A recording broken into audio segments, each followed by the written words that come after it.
हिमाचल प्रदेश के school on में कार्यरत वोकेशनल शिक्षकों को सरकार ने बड़ी राहत दी है। शिक्षकों को अब साल में 30 दिनों का अवकाश मिलेगा।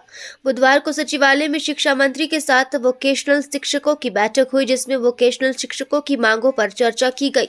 इस दौरान शिक्षा मंत्री रोहित ठाकुर ने कहा कि वोकेशनल शिक्षकों की जो मांगे हैं उन पर विस्तार पूर्वक चर्चा की गई और शिक्षक जो अवकाश की मांग कर रहे थे उसको देखते हुए साल में 30 दिनों का अवकाश देने का फैसला लिया गया है। व्यावसायिक शिक्षक कंपनियों को बाहर कर उन्हें हिमाचल प्रदेश राज्य इलेक्ट्रॉनिक विकास निगम के अधीन करने की मांग कर रहे थे। बैठक में हरियाणा सहित कुछ अन्य राज्यों के मॉडल पर भी चर्चा की गई। बैठक में इसके लिए समग्र शिक्षा अभियान के राज्य परियोजना निदेशक राजेश शर्मा की अध्यक्षता में उप समिति गठित की गई है। कमेटी की सिफारिशों के आधार पर सरकार इस मामले में आगामी निर्णय लेगी।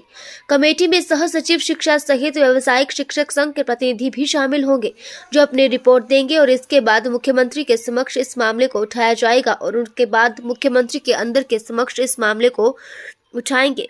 शिक्षकों को दूसरी राहत नियुक्ति में दी गई है। अभी तक 37 साल की आयु तक ही व्यावसायिक शिक्षक नियुक्त हो सकते थे, लेकिन इसकी आयु सीमा बढ़ाकर 45 साल कर दी गई है। वहीं यदि एक कंपनी से छोड़कर दूसरी कंपनी के अधीन शिक्षकों को नियुक्त किया जाता है तो इसकी नियुक्ति नहीं मानी जाएगी।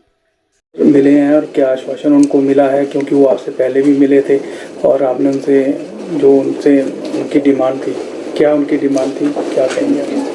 शिक्षा विभाग ने विशेषकर जो मैं समझता हूँ उनके जो मुद्दे थे और जो उन्होंने अपना डिमांड चार्टर मुझे दिया था, विभाग को दिया था, समग्र शिक्षा को दिया था, उसमें मैं समझता हूँ सहानुभूतिपूर्वक विचार कर जो विभाग के द्वारा किया जा सकता है उसमें हमने निर्णय लिया है। सैद्धांतिक रूप से इन प्रिंसिपल, जैसे उदाहरण के तौर पे जो वहाँ पर ब्रेक या जो छुट्टी की बात पिछले वर्ष से चली थी, जो पहले हमारे वीटीज को आपकी लीव्स नहीं मिला करती, छुट्टियाँ नहीं मिला करती थी, हमने पिछले वर्ष 20 डेज़ की लीव आपकी प्रारंभ की थी। इसमें बढ़ोतरी करने का, विशेषकर जो हमारी फेस्टिवल ब्रेक होती है उसमें सैद्धांतिक रूप से अपनी सहमति व्यक्त की है। और इसी तरह से जो रिक्रूटमेंट एज जो वर्तमान में आपका 37 साल का, उसको बढ़ाने के लिए, जैसा हमारी प्रदेश सरकार में 45 ईयर्स है, इसको बढ़ाने के लिए भी मैं समझता हूँ हमने इन प्रिंसिपल सैद्धांतिक रूप से अपनी सहमति व्यक्त की है।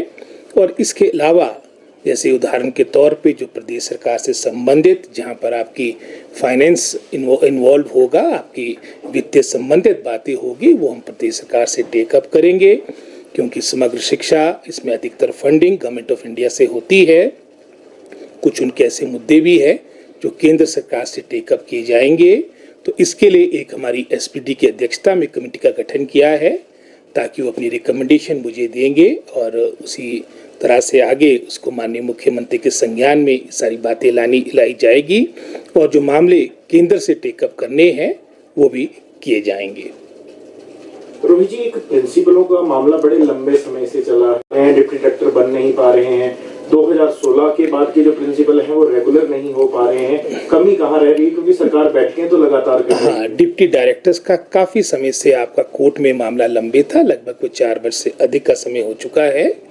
हमारी बहुत सी नियुक्तियां, प्रमोशन प्रोसेस कोर्ट के स्टे के कारण आपके लंबित पड़े रहते हैं, लेकिन अभी हाल में ही आपके उसमें हमारे को हाई कोर्ट से वो आपका केस डिस्पोज हो चुका है और इसमें विभाग कार्य कर रहा है। और हमारा विभाग का पूरा प्रयास रहेगा कि शीघ्र अतिशीघ्र आपके 41 जो हमारी सैंक्शन पोस्टें हैं डिप्टी डायरेक्टर्स की, उसमें से लगभग कुछ 38 के आसपास आपकी रिक्त पड़ी है।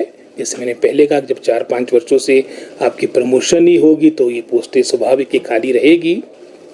हालांकि वर्तमान में सुप्रीम कोर्ट में भी हमारे कुछ लोग ये हैं, उन्होंने कुछ आंशिक रूप से उसमें स्टे भी लिया है, लेकिन हमारा पूरा प्रयास रहेगा। पहली प्राथमिकता है, क्योंकि जिला स्तर पर हमारा सबसे महत्वपूर्ण जो कार्यालय होता है, जो ऑफिस होता है, वो डिप्टी डायरेक्टर का होता है। शीघ्र अतिशीघ्र शिक्षा विभाग को डिप्टी डायरेक्टर्स मिले, इसके लिए हम पूरा प्रयास कर रहे हैं। और सर, जो प्रिंसिपल इसके उपरांत हम प्रिंसिपल्स, हालांकि उनकी भी जो संबंधित उसमें दस्तावेज डॉक्यूमेंट्स की आवश्यकता होती है वो कार्य प्रोसेस में है। जैसे हमारा डिप्टी डायरेक्टर का प्रोसेस कंप्लीट हो जाएगा, उसके उपरांत हम लगभग 400 के आसपास हमारे प्रिंसिपल्स के पद रिक्त है, इनको भरा जाएगा। रोहित जी, भाजपा के इसको लेके आप? भाजपा तो 2022 के अंत से, जब से हिमाचल प्रदेश की जनता जनार्दन ने इनको शिकस्त दी थी, उस तरह की स्टेटमेंट्स दे रहे हैं और उनका पूरा प्रयास रहा है आपने देखा होगा, आपके जब क्रॉस वोटिंग राज्यसभा इलेक्शन के दौरान हुई, उस वक्त से लेकर चुनी हुई सरकार को अस्थिर करने का प्रयास किया जा रहा है और जो इस तरह की स्टेटमेंट है इससे जुड़ी हुई है। हर्ष महाजन जी कह रहे हैं कि कई जो कांग्रेस के लोग हैं उनके संपर्क में हैं। हर्ष महाजन जी कांग्रेस के भी वरिष्ठ नेता रहे हैं और जहाँ तक संपर्क की बात आती है, उनके पहले भी जो प्रयास रहे विफल रहे हैं और जो वर्तमान में इस तरह की स्टेटमेंट दे रहे वो हम सभी जानते हैं। हालांकि विक्रम ठाकुर जी ने भी एक तरह से इनडायरेक्टली उनकी बात का खंडन किया है, तो इससे ज़्यादा मैं कुछ बोलूँगा नहीं।